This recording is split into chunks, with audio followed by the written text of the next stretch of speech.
My dream for the 21st century is that all children will grow up in a world that no longer clings to the mythology of the hierarchy of the human family.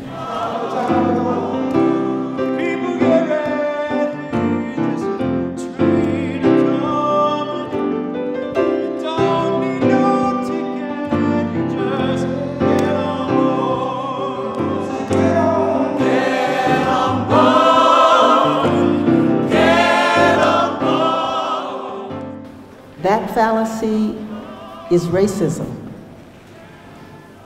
and we have to eradicate that fundamental belief. My dream is that that will actually happen in this century.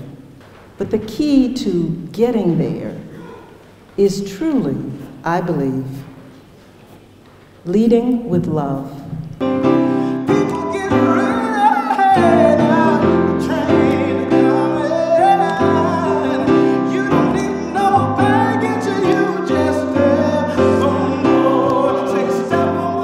I can't tell any of you specifically who you are. We come from all over the world, and we bear our own individual stories. But our presence at this conference suggests we have something significant in common.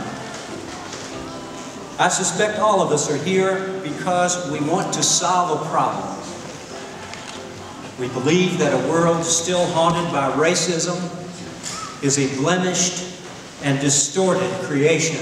We seek to be healed, made whole as individuals, and also to live in healthy societies where racial strife and division and discrimination are ended, where fear and resentment stop clouding our lives and consuming our energy, making us lesser people and communities than we could and should be. Change on board! Change on board! I'm Christy Coleman. I'm from Richmond, Virginia, and I'm a part of a group of people that are here to talk about healing history in our community. I'm Halawani from Egypt. I'm here to explore the history need to be healed in Egypt. As a young British Muslim, we experienced a lot of racism and discrimination. I'm from Nottingham, England, so I'm here to see how we can heal our history and how we can come together as one. To strengthen the work we're doing about our collective shared history with settler community that come to Canada and First Nations. How can we get entrepreneurship and partnership to have more impact in dealing with issues such as healing history? There's systemic problems, and something which hopefully here we can come and address together. I'm trying to make the invisible visible on the streets of Cape Town, South Africa.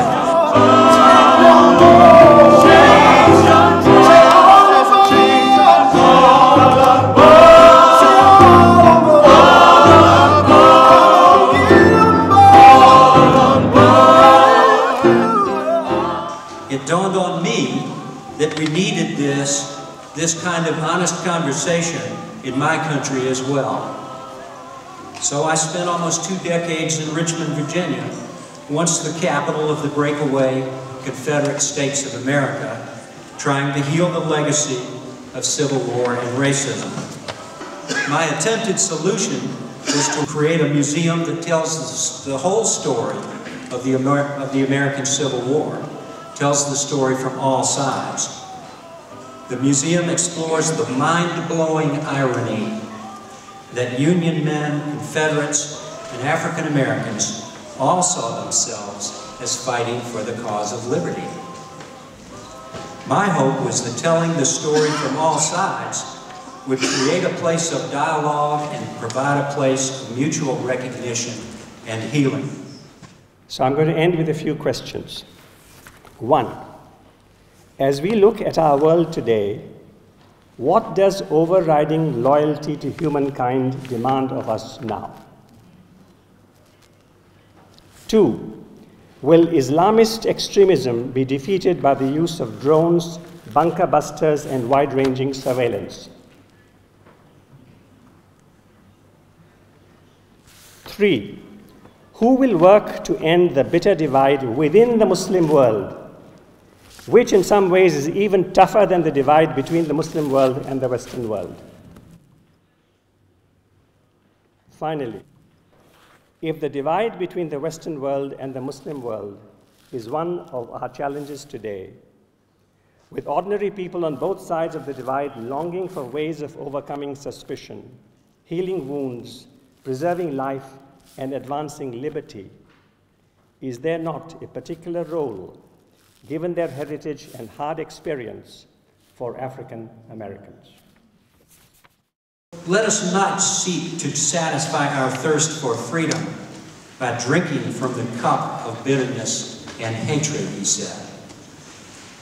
Darkness cannot drive out darkness. Only light can do that. Hate cannot drive out hate. Only love can do that. I have decided to stick with love, he said. Hate is too great a burden to bear.